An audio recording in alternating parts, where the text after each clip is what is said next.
Hey guys, for those of you who don't know me, I'm Anna, or Annaconda 1984, but I'm Anna.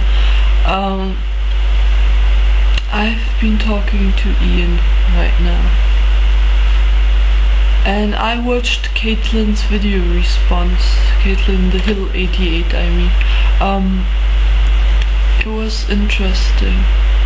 You know, I think it's really good what you're doing, you know, just trying to make people open up so much more, because there are like so many people just running around with walls built around their souls, and you know, you try to break into it, but it sometimes doesn't seem to be working.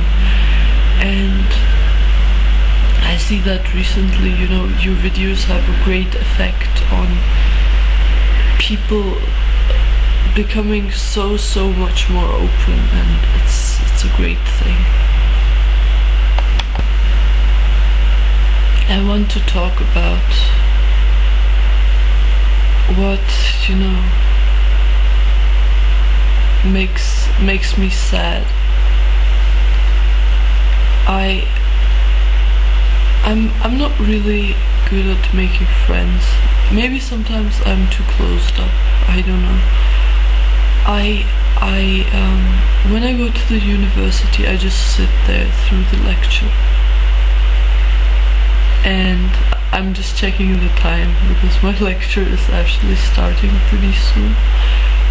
I just sit through the lecture, and I'm like, you know, when it's over, I don't talk to people. I just sit there, and then I go home, and I don't make friends.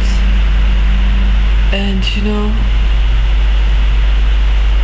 it's really strange. Usually I'm not the type of person. I usually, if I see there's like a problem, I try to really radically go against it. Like I had in the beginning a few years ago, I had a problem with presentations, you know, coming up in front of the class and presenting something.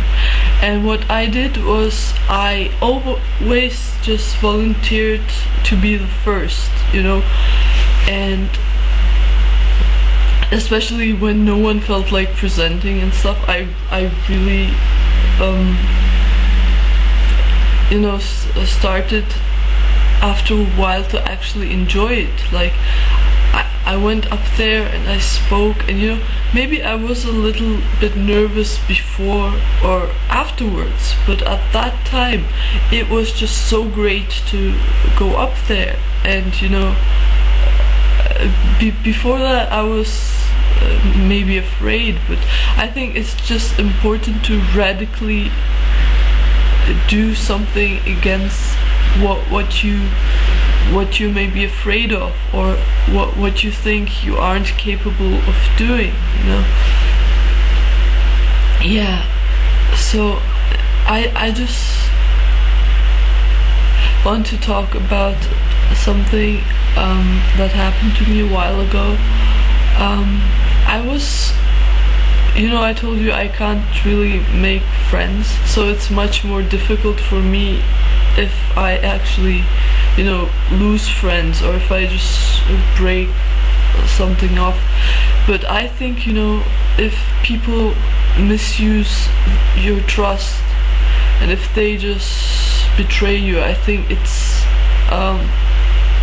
not really worth a friendship. And then you should, you know, in a case when someone really matters to you, you should try to somehow preserve it. But I think when, you know, the trust relationship is sort of broken apart, then it's very difficult to build it up again. And the person has to be really, you know, meaningful to you. Like he or she has to, how should I say it, like mean something to you, so that, you know, you give it another try.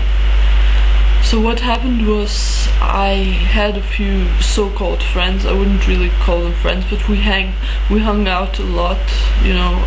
I could just go there, you know, on the weekends without even calling, and you know, we had all these DVD sessions and, you know, discussions where we just sat and listened to music and watched movies and stuff. There were about 5 people, and one of them was this girl. She was from Afghanistan, like originally from Afghanistan, but she was German, I think, or is still, I'm sorry. And what happened is, oh, this is getting long again, I'm sorry guys. What happened was, they wanted to see some pictures they had taken. So you know, I put like I had some in my profile of us as a group, you know, just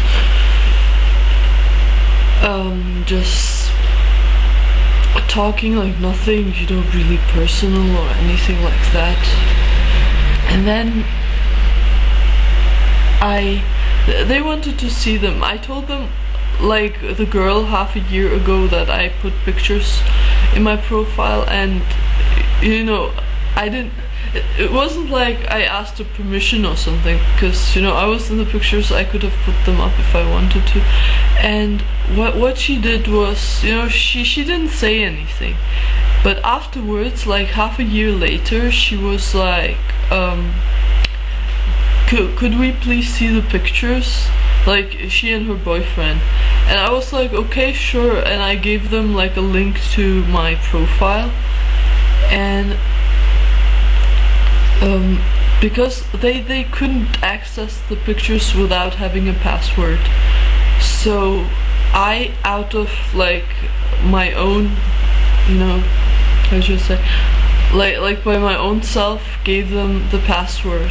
And I said, like, as a joke, you know, but don't delete anything, because or change anything. And I was pretty sure they wouldn't.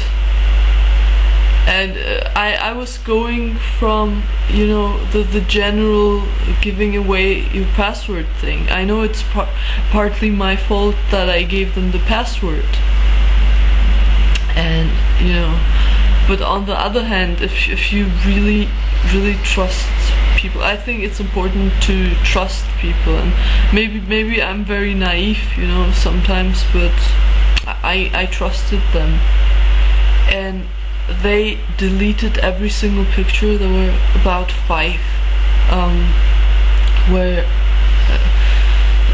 in which they were, you know, and it wasn't just pictures of them, it was just like a group picture, and that made me really sad. That people, you know, it's not about deleting the pictures. I mean, they could have asked me, if they didn't want their pictures in there, they could have asked me to, you know, take them out. And you know, when I talked to them about it, they were like, oh, the pictures were personal, and you know, I just they tried to apologize. I just dropped the phone and just, you know, started to cry. I was really sad and disappointed. Okay, this is getting long. I think I'll do a second part to this. Maybe to talk also about other things. Well, finally I just broke the contact off, because I don't feel like being, you know, developing a friendship with this kind of people. And it's not just about deleting the pictures, it was something totally against me, because I just felt so bad afterwards. Yeah, so that's what I wanted to share today. I'll catch you guys later. I'm sorry this is just so long.